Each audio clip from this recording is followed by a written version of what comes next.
Cooksonia. Cooksonia, it is a pteridophyte. It is actually a transitional stage between bryophyte and the angiospermic plants that we have today. And it is one of the earliest, the most primitive type of pteridophyte, and only we can find it in fossil form. अभी तक extent form में कोई भी कुक्सोनिया पाया नहीं गया है, जो भी है वो फॉसिल फॉर्म में ही है। जो कुक्सोनिया है ये इसकी actually fossils are mostly found during the Silurian to the Devonian period, which means कि जो ऑर्डोविशियन सिलूरियन एक्सटिंक्शन है जो कि दो फेजेस में हुए थे। पहले तो जो अपना ग्रीन हाउस वाला एनवायरनमेंट है उससे टेम्परेचर कम हो जाने की वजह से glaciation, ice age, and again जब आइस एज खत्म हो गया फिर से टेम्परेचर बढ़ने लगे, तो दोनों स्टेजेस में मरीन लाइफ जो है, all majority of the marine life got wiped out, marine life खत्म हो गई थी। तो ये हम देख रहे हैं कि ऑर्डोविशियन सिलूरियन पीरियड में आ, जो एक्सटिंक्शन हो गया था तो दो फेजेस में, एक तो जब ठंड बढ़ने लगी थी ग्लेशिएशन हो गया, और दूसरा जब ग्लेशिएशन खत्म होके फिर से गर्मी आने लगी है। तो ये दोनों फेजेस में अम, क्योंकि sea was the cradle of life at that time, जितने भी लाइफ फॉर्म से mostly they were concentrated in the sea, और जो लैंड थी वो बैरन थी, वो बायोलॉजिकल डिजर्ट थी। तो जो ये सिल्यूरियन एक्सटिंक्शन हुआ उसके बाद धीरे धीरे जो लैंड में भी हम थोड़ा लाइफ देखने लगे हैं, that were the bryophytes and this ancient primitive pteridophytes. Cooksonia के अलावा भी बहुत सारे और भी टेरिडोफाइट्स हैं, जैसे Zoosterophyllon, Agatophyton, Rhynia. These are very common pteridophytes during that period. So हम देख रहे हैं कि सिलूरियन एक्सटिंक्शन के बाद ही ये फ्लोरिश हुए हैं लैंड में, और टिल द डेवोनियन पीरियड इसकी फॉसिल्स हमको डेवोनियन पीरियड की रॉक में से इसकी फॉसिल्स मिल जाती है। So, hello friends, I am Ayantika. In this video, I am going to discuss about this primitive pteridophyte Cooksonia, where I'll be discussing about the overview, the fossil record में generally distribution और कौन सी geographical time scale और a comparative account of various fossils। फिर इसकी morphology, anatomy, reproduction और life cycle देखेंगे हम इस वीडियो में, और एंड करेंगे वीडियो और एक fossil plant this pteridophyte that is Rhynia के साथ कंपैरिजन करके। मैंने already I have made other videos about this other fossil pteridophytes like Botryopteris and Rhynia. You can go to my channel and watch those videos. Actually, all the links of the pteridophyte video I put in the description. So you can go and watch those fossil pteridophyte also now that you are watching Cooksonia. So let's begin the video with Cooksonia. So जो Cooksonia है उसकी हम देखते हैं। ये actually Cooksonia was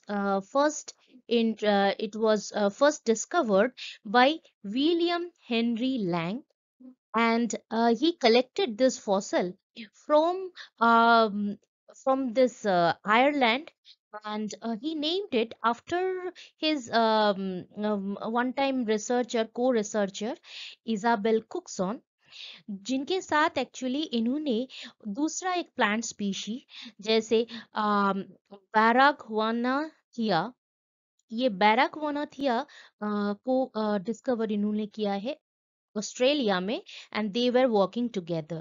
So when he discovered this new plant, he named it after his co-researcher Isabel Cookson. So जो Cooksonia है इसकी टैक्सोनॉमिक पोजीशन हम देखते हैं।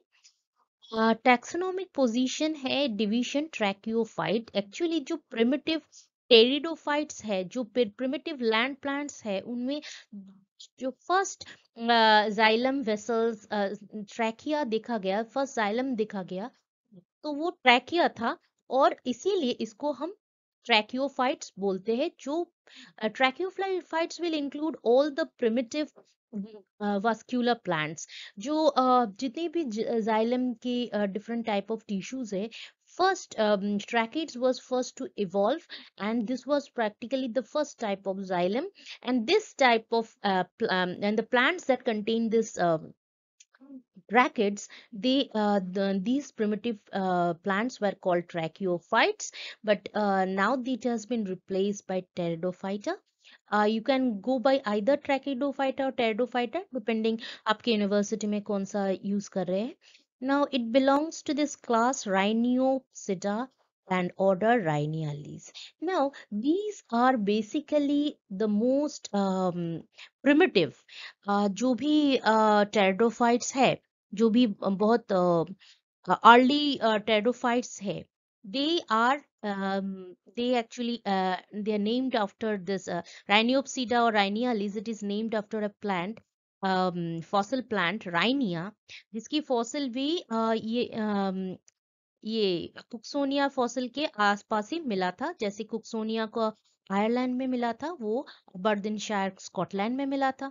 सो ये फर्स्ट डिस्कवर हुआ था, तो इसलिए क्लास और ऑर्डर इसके ऊपर ही, दैट इज राइनिया के ऊपर ही हमने इसको नेमिंग किया है।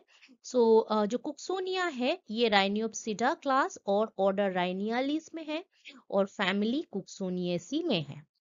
सो ये जो पिक्चर हम देख रहे हैं, ये एक्चुअली फॉसिल इम्प्रेशन है। वी नो दैट जितने भी कुक्सोनिया के फॉसिल्स मिले हैं वो इम्प्रेशन या कंप्रेशन वाला फॉसिल है। इम्प्रेशन मतलब जैसे एक राइनिया का प्लांट है विथ इट्स स्पोरेंशिया, और इसके ऊपर जो भी है कोल डिपॉजिट्स हो गए हैं, तो धीरे धीरे ये हार्डेंड हो गया है। और ये जो प्लांट है इसकी एक इम्प्रेशन, एक छाप वो वाले कोल या स्टोन में इसकी छाप आ गई है। लेकिन ये जो टिश्यू है ये हर जगह पे इंटैक्ट नहीं मिला है, सिर्फ इम्प्रेशन ही मिला है। पर जो स्पोर्स है, जैसे ये वाले स्पोरेंजिया के अंदर जो स्पोर्स है ये इंटैक्ट मिले हैं, और सिर्फ upper portion of the plant ही मिले हैं। लोअर जो पोर्शन है जैसे राइजोइड्स हो गए, वो तो अभी तक हमको नहीं मिला है। So this is practically, this is the picture of Cooksonia caledonica, and जो है अभी तक we have got 6 species and some species of Cooksonia. So these are the species, name of the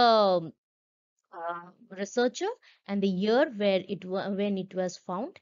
And ये जो fossil है mostly it is from the Silurian to the Devonian period, and ये through out the world मिला है। जैसे Ireland में first मिला है, वेल्स, स्कॉटलैंड इसमें तो हम राइनिया को भी स्कॉटलैंड में मिला था। तो हम देख रहे हैं कि कुक्सोनिया और राइनिया की जो places where we have got fossils are almost similar so far as the Western Europe is concerned, or Germany, Czechoslovakia and other Russia, North Africa, South America. So हम देखते हैं नेक्स्ट स्लाइड में। ये जो है हम देख रहे हैं, ये सारे जो फॉसिल्स के इम्प्रेशन वाले हम देख रहे हैं। This is the sporangial portion, this is the stalk region, इधर भी हम देख रहे हैं। So most of the places we are seeing that के upper portion containing the sporangia is found. और ये हम देख रहे हैं वेरी रेयर, क्योंकि जनरली ऐसे टाइप के स्पोर्स मिलते हैं, पर ये भी उधर ही मिला था जहां पर ये सारे प्लांट्स मिले थे कुक्सोनिया के। सो this is the normal tetrad which means कि म्यूसिस से बना है। पर ये है buy sell, this is also a very special case. ये सारे जगह पे नहीं मिले थे, एक ही जगह पे ये बाइसेल मिला है स्पोर में। तो देखते हैं कहाँ कहाँ ये मिला है। पहले तो हम देखते हैं इस, we have got it from Brazil, we have got it from Australia, we have got it from North Africa and entire western Europe. So um, okay, these are the places and mostly ये concentrated है कहाँ पर? ये concentrated है यहाँ पर, जो British Isles है और उसके आसपास वाले सी में। क्योंकि एक्चुअली जो है फर्स्ट जो लैंग 1937 में मिला था उनको, वो actually he got it from Tipperary, Tipperary in Ireland. And ये जो है, ये actually this area that I have marked in green, this area was earlier, this area was not land, it was actually a sea by the name of Aeptus. Iski pronunciation that I don't know properly. If I'm spelling it wrong, then sorry. And so Aeptus जो sea है, जो कि पहले sea थी during the Silurian period, it was a shallow sea, ज्यादा गहराई नहीं थी। तो ये वाले सी जो है, इसकी जो सराउंडिंग लैंड में काफी मड और सैंड डिपोजिशन होते रहते थे। तो जो ये आइपेटस सी में it actually layer by layer already जो मड और सैंड ये कंप्रेस होके स्लेट की लेयर बन रही थी, और ये शैलो से और ज्यादा शैलो हो रही थी। पर उस time during the Silurian period we know that there is movement, tectonic plates की जो मूवमेंट है, we know that our earth has been divided into many tectonic plates. The जो एक तो दो टेक्टोनिक प्लेट्स आपस में टकराते हैं, तो they can be some mountains like we have in Himalaya, or if they are the two tectonic plates, they are moving apart, or two tectonic plates, they are sliding one past another. So due to all these type of tectonic movements in the world at that time, there were major shift। And पहले तो उस time पे Laurasia और गोंडवाना एक साथ भी नहीं थी। So earth was not like this that we see as present। So ये जो Hypatia वाला portion है, it was a sea just like we have Tethys where Himalaya is now। So Hypatia जो shallow sea थी, वो धीरे धीरे करके it got closed, it got converted to a continental plate. जो सी प्लेट थी वो धीरे धीरे ऊंचा, मतलब थोड़ा हाइट बढ़ गया इसकी, और it was now A continental plate. So now जो वो जो स्लेट की लेयर बनी थी, उस पे अभी now we are getting some land grabbers और लैंड encroachers, जो कि ब्रायोफाइट्स एंड अर्ली टेरिडोफाइट्स थे, and one of them was Cooksonia। So this is the first place from where the earliest fossils. This is the earliest place where earliest fossils of Cooksonia was found, and so Cooksonia was also found along with other fern। ये कैसे हमको पता चला? क्योंकि we know that जितने भी कोल है, वो actually they were once fern that died and got deposited in layers, और कोल की जो लेयर बनी हुई है। सो दिस कुक्सोनिया, जो कुक्सोनिया है, ये कोल के लेयर में इसको मिला है, मोस्टली कोल के लेयर में। अदरवाइज सैंडस्टोन, लाइमस्टोन, मडस्टोन इधर भी मिला है। Majority of them they were found in this coal deposits, coal layer। So we can say that it was growing in area, in this area where we can see abundance of fern also। So we see that from the fossil of Cooksonia, we can also determine कि उस जमाने में climate कैसी थी, मतलब कौन कौन सी plants उधर मतलब उस एरिया में, surrounding plants and also the geographical condition.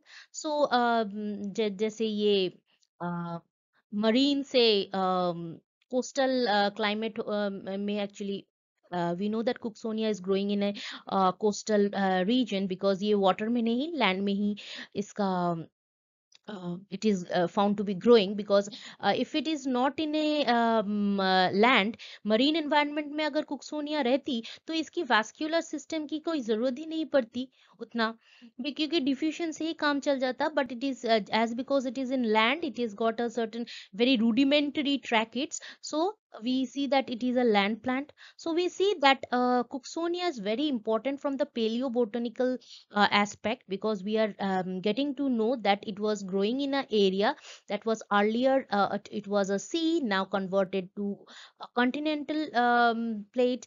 And also कुक्सोनिया के साथ हम ferns को भी देख रहे हैं, it is growing. So we are getting much information about the geographical as well as climatic condition from the fossil of Cooksonia. सो कुक्सोनिया के जो भी फॉसिल्स है, ये कंप्रेशन इम्प्रेशन वाला फॉसिल है.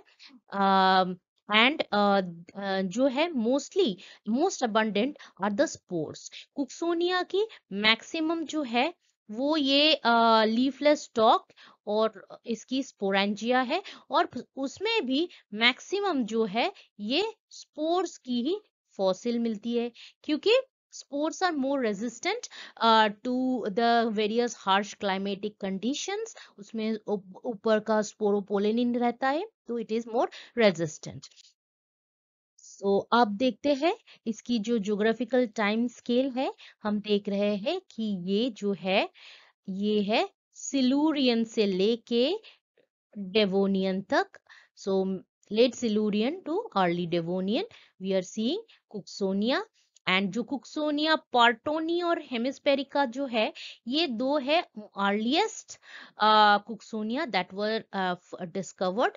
अदरवाइज और ये है ये actually discovered in Ireland. And we can see also from Australia and Ireland. Okay, these are all. First, जो है discovered by Lang. Later on, we have other scientists also, but first it was discovered by Lang, who was naming it after his co-researcher with whom he has collaborated in another plant. So, जो भी कुक्सोनिया की जो भी plant है, इसके हम देख रहे हैं कि आसपास में साइलोफाइटोन का भी कनाडा से मिला था in a later period. And xylophyton is also a pteridophyte. So we can see that during this period, that is a Silurian, Devonian, we are getting a lot of pteridophytes. That is, this is a period where the life started shifting from water to land. So now we are seeing this. Okay, after Lang, Boyce also found out some cooksonoids, actually जो Salopella, Tarantia, Tortulicalis, ये इसको हम कुक्सोनिया में तो include नहीं करते हैं, पर it is just like the Cooksonia fossil. So हम इसको कुक्सोनॉइड बोल के एक ग्रुप बनाते हैं जिसमें ये सब मिलता है. सैलोपेला, टेरानिया, टॉर्टी काउलीज, ये सारे जो है कुक्सोनॉइड्स. ह्यू और जैव ने भी कुक्सोनिया, पार्टोनी, पैरेंसिस, हेमिस्पेरिका, ये सारे they also discovered. Now let's see how the from land as from water to land जैसे हम मूव कर रहे हैं तो कौन कौन सी कैरेक्टरिस्टिक आए थे. Now let's see this liverwort, mosses and hornwort. These are all bryophytes. These are all bryophytes that I have marked. These are all bryophytes. And later on from the bryophytes कुछ और ज्यादा characteristic add हो गए तो आए the early pteridophytes. So देखते हैं. First they started producing spore. Then as it is in land, so पानी एब्जॉर्ब करने के लिए, ट्रांसपिरेशन पुल के लिए, they have developed stomata and gradually they have developed a branching sporophyte. later tracheids भी develop किए गए इधर तक। जैसे all the bryophytes, they did not have this vascular system, but this vascular system was developed in the pteridophytes. Here we see this is our plant Cooksonia. You can zoom it, and this is our plant Rhynia. So today we have been discussing Cooksonia. So here it is the position Cooksonia ki. So इसकी morphology देख लेते हैं। जो भी fossil record से हमको मिला है कि this is a leafless stock. ये जो स्टॉक है ये लीफलेस है और रिपीटेडली डाइकोटोमसली ब्रांच है। इधर एक डाइकोटोमी, इधर एक dichotomy, so it is repeatedly branched, dichotomously branched, and it is a very slender cylindrical stock. जो स्टॉक है वो एकदम स्लेंडर सिलिंड्रिकल है। ये इसकी डाइकोटोमसली ब्रांच्ड है और क्या है इसमें लीफ या एनेशन या कोई भी टाइप की लीफ नहीं है। जो हम देखते हैं टेरिडोफाइट में 3 टाइप के लीव्स मिलते हैं, बहुत ही छोटे, इसको बोलते हैं एनेशन, इसको बोलते हैं हम एनेशन। फिर उससे थोड़ा बड़ा जो है उसको हम बोलते हैं स्केल लीफ, और उससे भी बहुत ज्यादा बड़ा है जो पीनेटली लोब्ड है या पामेटली भी कभी कभी। तो these are the mega mega sporophylls. So ये जो तीनों टाइप के leaf, these are absent, these are totally absent in our plant Rhynia। ये जो है पूरी लीफलेस है। तो अगर फोटोसिंथेसिस होगी तो द स्टॉक दैट इज ये वाला पोर्शन, ये जो स्टेम वाला पोर्शन है ना, ये वाला ही करने वाली है, या just because it is a sporophyte it can be either dependent upon the gametophyte for its reproduction for its photosynthesis। so इसमें हम देख रहे हैं जो लीफलेस जो स्टेम है, it is only function is to bear this sporangia। जो भी बाइफर्केशन है उसकी टर्मिनल पोर्शन में है स्पोरेंजिया, एंड ये स्पोरेंजिया के अंदर है बहुत सारे छोटे छोटे spores. these spores when they fall to the ground they germinate to produce the gametophytic generation, पर वो हम बाद में देखेंगे। अभी तो है कि जो इसकी जो डायमेंशन है ये वैरी करता रहता है depending upon the species. Some species are very narrow but some species are very stout, it depends upon the species. So आप देख लेना ये वाले जो I am not reading out now. पहले तो हम देखे थे कि स्टेम, अब देखते हैं leaf. Earlier we told that it does not have any leaf not does it have flowers. Flowers की जगह हम क्या है इसके है sporangia, and these are the sporangia, and it does not have roots। जो अर्लियर पिक्चर में हम देखे थे कि नीचे वाला ऐसा portion, this has not been found, we are just hypothesizing, क्योंकि अटैचमेंट के लिए भी कुछ जरूरी होता है। So we were just hypothesizing, एक रिकैपिचुलेशन कि ऐसा हो सकता है। So now we see the sporangia which is the main reproductive organ। अभी जो इसके अंदर जो स्पोर है, तो spores are two type, very smooth walled, or the spore can have certain ornamentation। and the spores how they are arranged, they are arranged in tetrads, like they are arranged in tetrads। अगर ऐसे tetrads में arranged है which means that it is a product of meiosis। so this is the sporophytic generation, the plant which is undergoing meiosis in this region, that is a sporangia, and the spores are produced in tetrads. Spores जो है ऐसे टेट्राड्स में arranged होते हैं, और इसकी जो ऊपर वाला पोर्शन है ये आइदर तो स्मूथ वॉल्ड होते हैं या ऑर्नामेंटेशन या ऑर्नामेंटेड होते हैं।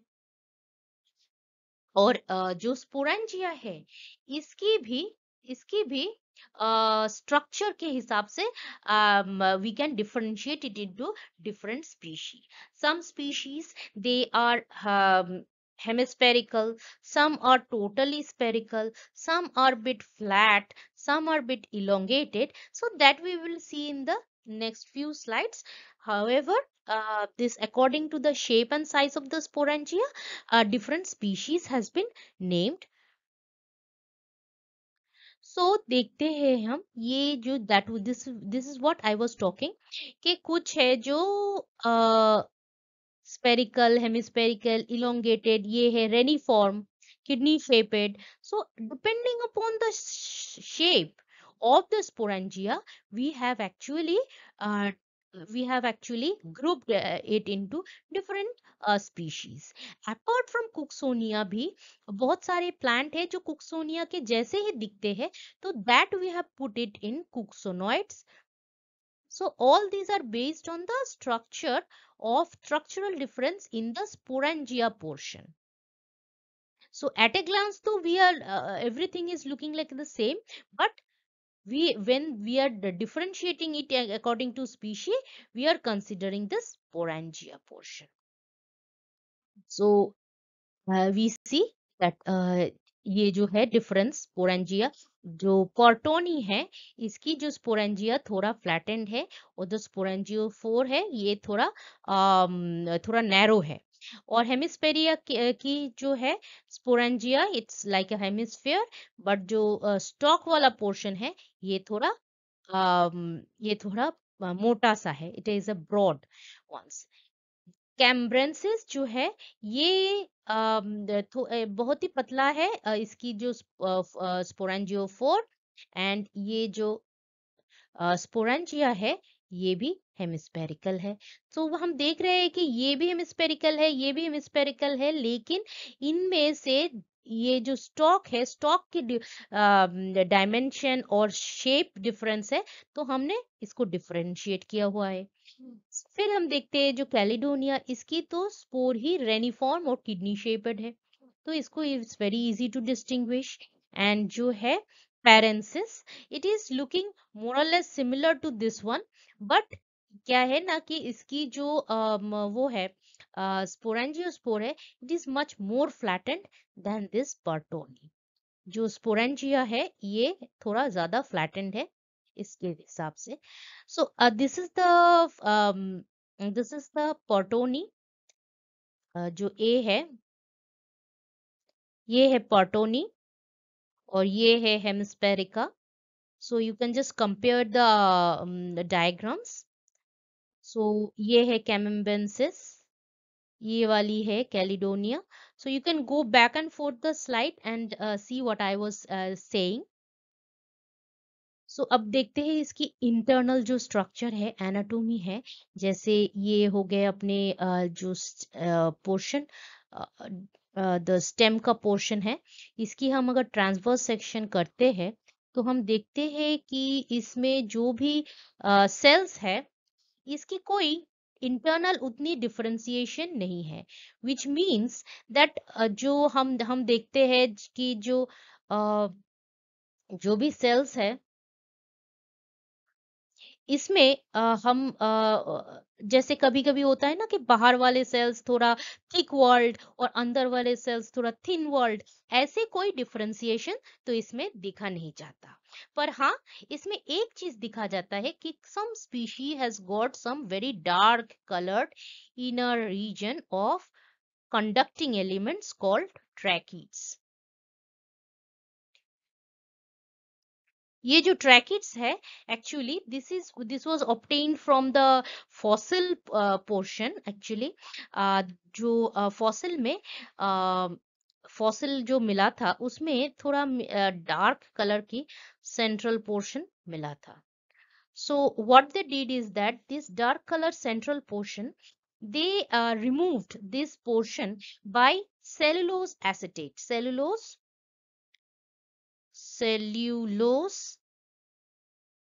Acetate.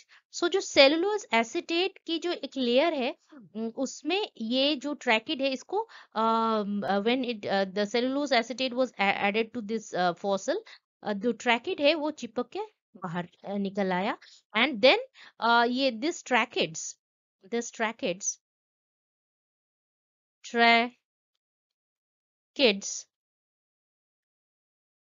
Okay, this tracheids was actually then studied under light microscope. So ये है tracheids, this one. So this was actually taken out by the cellulose acetate film, and then it was studied under microscope to find that this was actually the tracheids. So we are seeing that only differentiation that is of importance is the tracheids in the entire stem region. और इसकी जो sporangia है, इसकी जो sporangia है इसको भी हम ऐसे सेलुलोज एसिटेट से जो अंदर के स्पोर्स है उसको निकाल के इसका भी माइक्रोस्कोपिक स्टडी किया है light microscope. Then about the reproduction, अच्छा मैंने बताया कि हम सेलुलोज एसिटेट से स्टडी कर रहे हैं, पर कभी कभी होता है कि we are also doing it with acetic acid, जो कि वाटर में थोड़ा एसिटिक एसिड डाल के जो अपना फॉसिल है उसको एंटायर रॉक है उसको डाल देते हैं, तो the substratum gets dissolved and जो फॉसिल है वो जो फॉसिल है वो रह जाती है, बट बाकी सबस्ट्रेटम जो है इट गेट्स डिसॉल्व। सो ऐसे भी हम लोग फॉसिल निकालते हैं। But now we are going to about the reproduction. Reproduction जो है, ये जो फॉर्म है ये है स्पोरोफाइट, और यही हमको फॉसिल रिकॉर्ड में मिला था। So this portion, this is the sporangia which contain, this is the sporangia जिसमें की रहते हैं छोटे छोटे spores, and these spores are haploid, क्योंकि इस जो भी स्पोर्स है ये टेट्राड में है। और ऐसे टेट्राड वाला स्पोर कब मिलता है? When we are undergoing meiosis. So ये जो हैप्लॉइड जो स्पोर्स है, ये स्पोर्स है, when it falls on suitable substratum, ये क्या डेवलप करते हैं? एक गैमेटोफाइट विल बी डेवलप्ड। अब गैमेटोफाइट क्या है? Gametophyte will contain the reproductive organ, that is archegonium and antheridium. जो antheridium और archegonium है, antheridium जो है ये antheridium जो है that produces what that it produces? It produces the sperms, and जो archegonia है that will produce an egg. So ये जो gametophyte containing antheridium archegonium, this stage has not been found, but क्योंकि rhinia that was found in the same place, means eastern Europe में ही western Europe में ही मिला था, तो इसकी जो जितने भी स्टेजेस है तो हम इसको कंपेयर करके हम बोल सकते हैं कि just because this is the haploid spores were obtained, so the gametophyte generation will also be present.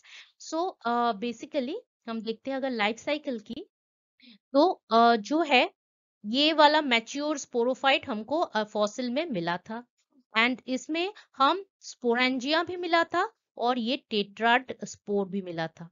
तो when the spore is germinating, it will germinate into this type of gametophyte which will contain male reproductive antheridium, female reproductive archegonium, and when fertilization will occur, again this young sporophyte will be obtained. So जो हमको जो sporophyte containing this spore, this is the spore मिला था, ये वाले stage हमको मिले थे। बट ये वाले जो सारे स्टेजेस है, ये वाले we didn't get these type of stages, but we are just hypothecating it so that we can complete the life cycle. So this stage, up to this stage, up to this stage, it is 2n diploid, और ये वाले जो stage है ये haploid stage है। ये वाले जो मैच्योर स्पोरोफाइट हमको मिले थे। सो अब देखते हैं Rhynia. It is actually also found very close to where Cooksonia was found. Cooksonia हमको मिला था आयरलैंड में और ये स्कॉटलैंड में, और जो पीरियड है ये कुक्सोनिया सिलूरियन डेवोनियन और ये डेवोनियन। सो हम देख रहे हैं कि काफी सिमिलरिटीज है। एंड ऑल्सो जो कुक्सोनिया की 6 स्पीसीज है और राइनिया की 2 स्पीशीज मिले हैं। और ये जो कुक्सोनिया है, this is we are founding it in the marine environment. इसकी भी, राइनिया की भी सिलिका रिच एनवायरनमेंट में है, पर these two have some differences. Cooksonia जो है इसकी सिर्फ upper portion, that is upper वाला पोर्शन ही मिला है कुक्सोनिया की।